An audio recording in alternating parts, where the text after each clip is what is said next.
আলেমটি হক্কানি ওলামায়ে যিনি সিংহ পুরুষ সিংহ শার্দুল হযরত মাওলানা কাজী ফজলুল করিম দাওয়াত বরকাতুহু।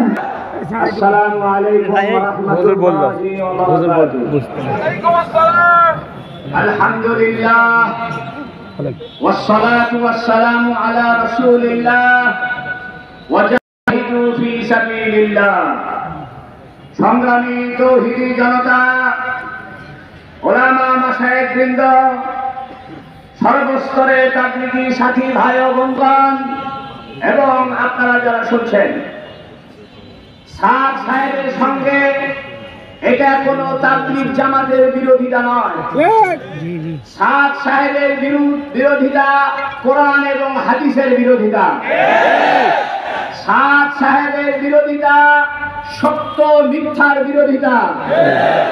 শত্রু দুই রকম, একটা বাহিরের শত্রু কাফের মুশরিক ইহুদি নাসারা, এটা চেনা যায়, তাদেরকে বোঝা যায়। ভিতরের শত্রুকে বোঝা যায় না। কাদিয়ানীরা যেমন শত্রু, এই সাত বাহিনী কোরআন হাদিসের অপব্যাখ্যা দিয়ে তারা আমাদের আভ্যন্তরীণ শত্রুতা করেছে। এই সাত বাহিনী নির্মম ভাবে হত্যা করেছে, রক্ত ঝরিয়েছে।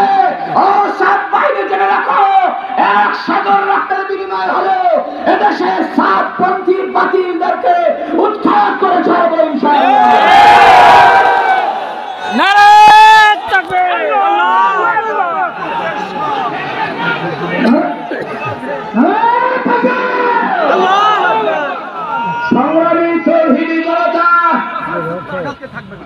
সাত বাহিনীর ভ্রান্তি আমি তিনটা কথা বলতে চাই।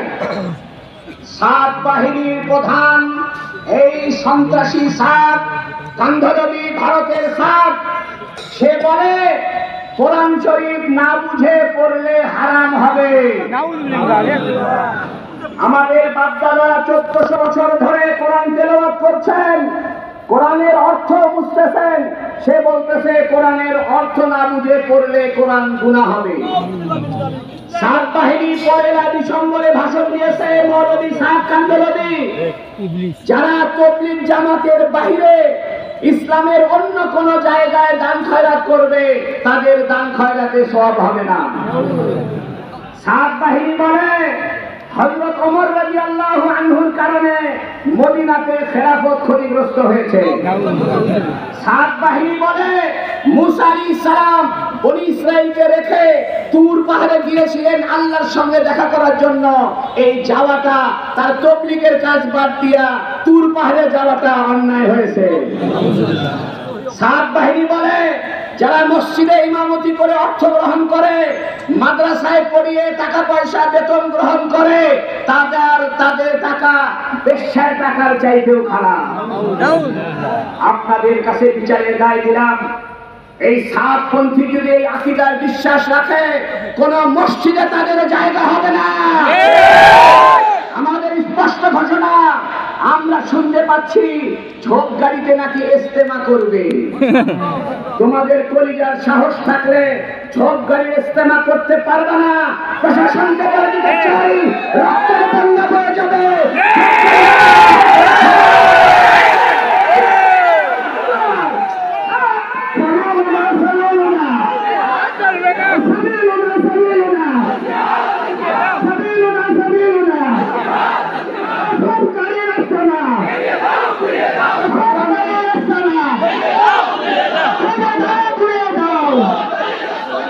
সংগ্রামী তৌহিদি জনতা, আজকে ঢাকার হাইকোর্টে এই ওয়াসিফুল ইসলামগঞ্জ তারা জামিনের জন্য আবেদন করেছিল।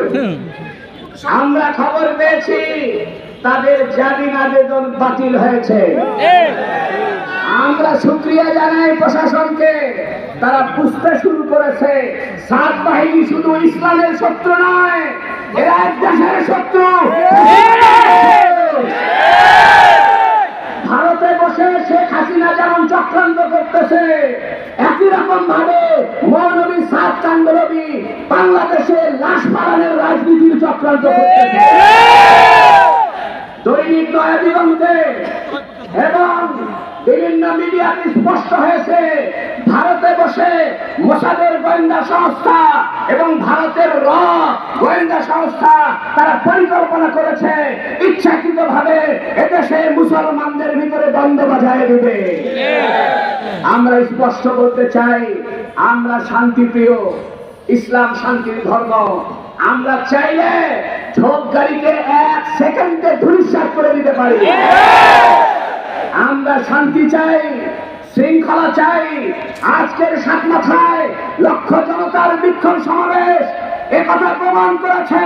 ওলামায়ে কেরাম, বাংলাদেশের ওলামায়ে কেরাম, বগুড়ার ওলামায়ে কেরাম, বগুড়ার তাবলীগ জামাতের ওলামাপন্থী আলেমরা শান্তি চায়, শান্তিপ্রিয়।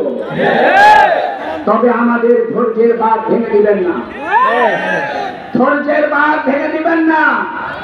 তবলিগ আলাদের মারামারি হয় নাই। প্রিন্ট মিডিয়াকে বলবো, এটা তবলিগের মারামারি হয় নাই। মারামারি বলে দুই পক্ষ থেকে মারামারি করলে মারামারি হয়। এক পক্ষ তাহাজ্জুদের নামাজে দাঁড়িয়েছিল, আর এক পক্ষ হত্যা করেছে। এটা মারামারি নয়, এটা সন্ত্রাসী, এটা ডাকাতি। সংগ্রামী তৌহিদি জনতা, ওলামা মাশায়েখ, সর্বস্তরের তবলিগের সাথীবৃন্দ এবং তৌহিদি জনতার সর্বসম্মত সিদ্ধান্তে আজকে 7টি দাবি এই বিক্ষোভ সমাবেশ থেকে উত্থাপন করা হচ্ছে। 1 নম্বরের দাবি, অতি দ্রুত সময়ের মধ্যে টঙ্গী ইজতেমা ময়দানে 17 ডিসেম্বর 2024 খ্রিস্টাব্দ দিবাগত রাতে পরবর্তীত হামলা ও হত্যার নিরপেক্ষ তদন্ত ও হত্যাকারীদের দৃষ্টান্তমূলক শাস্তি দিতে হবে। দাবি নম্বর 2, ইতোমধ্যে যে সকল চিহ্নিত সন্ত্রাসী ও তাদের হুকুমদাতাদের বিরুদ্ধে মামলা দায়ের করা হয়েছে, সে সকল এজাহারভুক্ত আসামিদেরকে আগামী 7 কর্মদিবসের মধ্যে গ্রেফতার করতে হবে। দাবি নম্বর 3, 2018 সালে টঙ্গী ইজতেমা ময়দানে তৎকালীন প্রশাসনের মদতপুষ্ট এই সাতপন্থী কর্তৃক হত্যার তদন্ত ও দায়ীদের শাস্তি নিশ্চিত করতে হবে। দাবি নম্বর 4, গত 17 ডিসেম্বর 2024 দিবাগত রাতে সাতপন্থী সন্ত্রাসী কর্তৃক বগুড়ার আকাশতার নারুলি নিবাসী শহীদ তাজুল ইসলামের হত্যাকারীদের দ্রুত গ্রেফতার এবং এ বিষয়ে বগুড়ার চিহ্নিত সাতপন্থী সন্ত্রাসীদের দৃষ্টান্তমূলক শাস্তির ব্যবস্থা করবে। দাবি নম্বর 5, সন্ত্রাসী সাতপন্থীদের সন্ত্রাসের আখড়া এবং বিভিন্ন দেশীয় অস্ত্র মজুত করে টঙ্গীর ময়দানে হত্যাকারীদের কেন্দ্র তথাকথিত বগুড়ার ঝোপগাড়ি মার্কা অতি দ্রুত বন্ধ করে তাদের সকল কার্যকলাপ বন্ধ করতে হবে।